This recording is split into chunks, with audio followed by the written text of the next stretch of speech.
Okay, so we've got a few minutes. If people have questions or statements or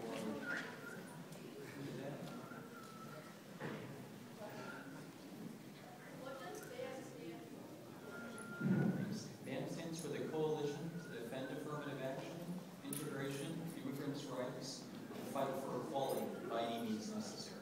No, what does BAMN stand for? Yeah, that's it. That's by any means necessary. It's the last 4 letters of our giant name. We haven't stuck and saved the planet or and fight for the environment into the name yet. It may become.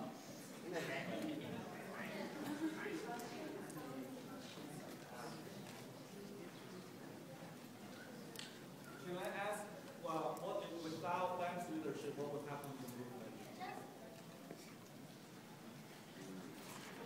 Okay, so Repeat the question. yeah, that's a good question. Repeat the question. So the question was, without BAMN's leadership, without the young people in this room stepping forward, what will happen to the movement?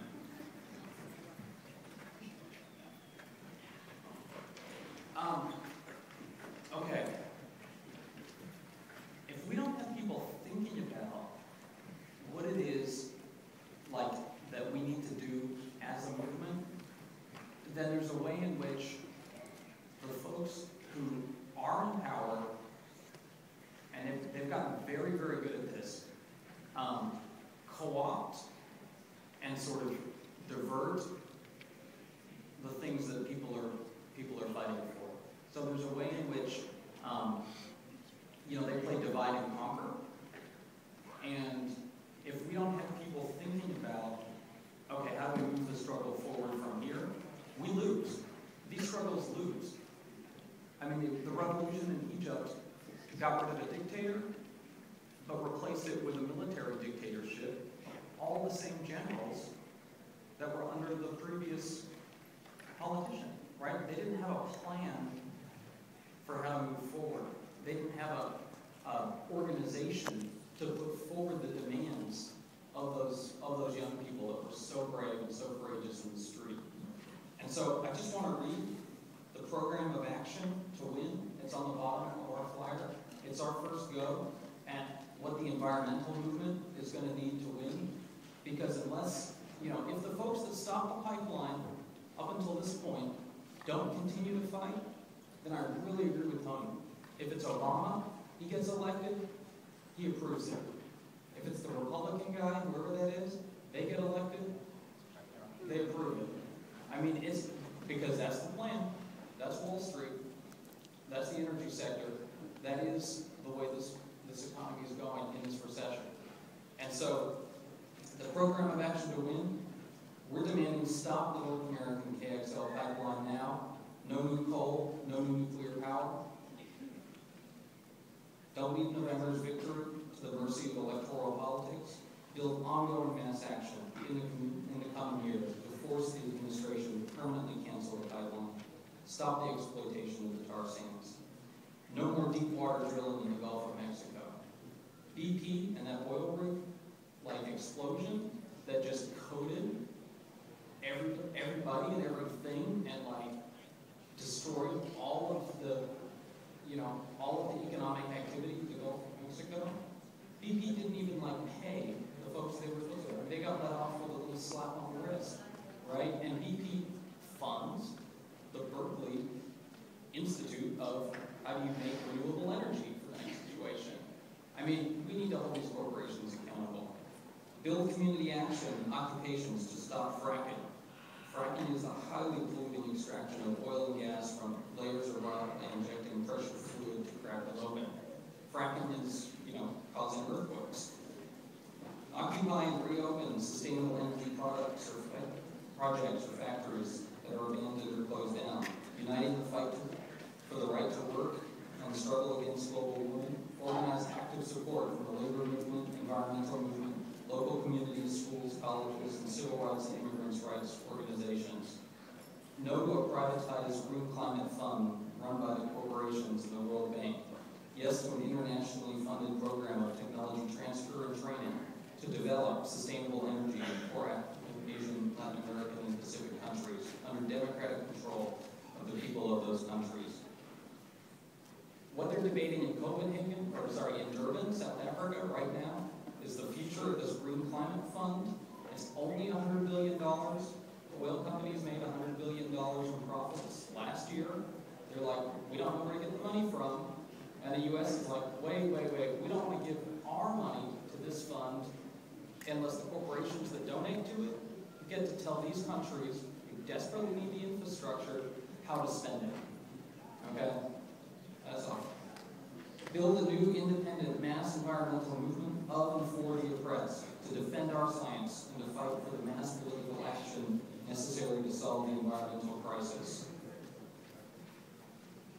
And lastly, because this is important for every new movement, it's true at Berkeley, we've been making the fight for it at Berkeley, the movement has to defend its leaders, it has to defend itself. No victimization of scientists who speak out on the climate crisis.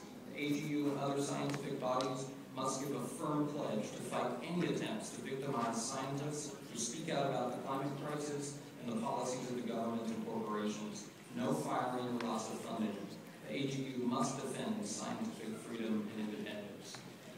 And I think if we, as BAMN, are putting these forward for intervening in the environmental struggle around the nation, you know, we have a real chance of kind of shifting this, you know, this direction. And anyway, this movement just needs you guys. Zoe in the middle and then Zoe. If global warming has been going on for it's been like an ongoing thing, like more than occupying stuff, and there's been people who know what's going on. Why hasn't anyone tried to have a protest or defend against it? Because it's a really big thing that no one really is paying any attention to. That's why we're having this town hall meeting, because we need more of that. There has been, historically, there was a much stronger environmental movement out of the 60s and this last civil rights movement that Tony talked about. But in the past 2 years, since the Democrats took over, people thought they would take care of it, and they haven't. It's actually gotten worse. That's why we've got to rebuild a new movement and have new leaders for it. Over here. And actually, there has been a growing environmental movement, especially recently. In September, there was a Big Planet Day where people in cities all over the country got together to protest and demand that their leaders take action on climate change and make legislation to limit carbon output. And even in San Francisco, I know we went to UC-Berkeley and there were 500 people marching down the main Market. Market Street. Yeah. And 500 people marching down Market Street demanding that our leaders take action. Yeah. And I have another comment. Something that's going on right now is the Durban conference in South Africa, and that's where our leaders are supposed to make decisions between all of the countries. And the U.S. actually just came out with a decision that they want to delay action till 2020, which is way too late because climate change is happening right now, and we can see it this past summer. And so 2020 is obviously what the oil companies want. They don't want to take any action. And so what all we need to do is just search online, 350.org, and you can actually sign a petition saying that we demand that the U.S. actually takes back their statement that they want to delay climate action until 2020, and we want climate action now. You know? So you can go online and search these things, and you guys are totally empowered to take action today. Thank you. Great. Okay, we've got time for 2 more really quick things because they're going to need the next group. So. So I have Steven, and then over here, the young woman over here. And I'm sorry, just because we don't have much time. Right, so I have a question. How do we, the youth, take part and become leaders in our schools and communities to cause action today? Because from what I've seen, what I've heard, what I'm hearing here, is that signing petitions and having scientists or having politicians speak on what should be our behalf is not working. So how do we build a movement? How do we prevent disaster? Because just looking at a magazine they're handing out in this conference, New Scientist, the main article is Climate Summit. How will we adapt to life in a warmer world? Yes. It seems like they're already simply preparing for this new world order where the industrialized countries can just sail it out while everyone just has to suffer. So how do we take part in this, and how does BAM include the youth and build this new movement? Can I just add, what's one concrete thing that after we all walk out of this room, what's the first thing, what's one concrete thing we can do? Concrete thing you can do is join BAM, come to our meeting tonight or on Sunday, become a leader of this movement, and we need to organize mass actions and plan those effects strategically but consciously. December 12th. Last one over here. If oil companies are making a lot of profit, then why aren't they raising the gas prices? Why don't they lower the gas prices? Question? If Repeat the oil question. companies want profit, why do they keep raising the prices? Or if they're making so much money? If they're making so much money, because they want to make more. That's kind of it. That's sort of in a nutshell. So. I just want to add one thing about Stephen's question. So I think right now, one thing we need to be doing is to be talking to the people, the college students and so on who are involved in the movement against the pipeline, and talking to them about organising the next stage of that struggle over the next few months. First thing we have to say is we really have to be totally independent of both the Democrats and the Republicans. None of them want to be dependent on the Republicans, but there's still a lot have illusions in the Democrats. And we say, we cannot just keep quiet to make sure that Obama gets elected, because that won't work anyway.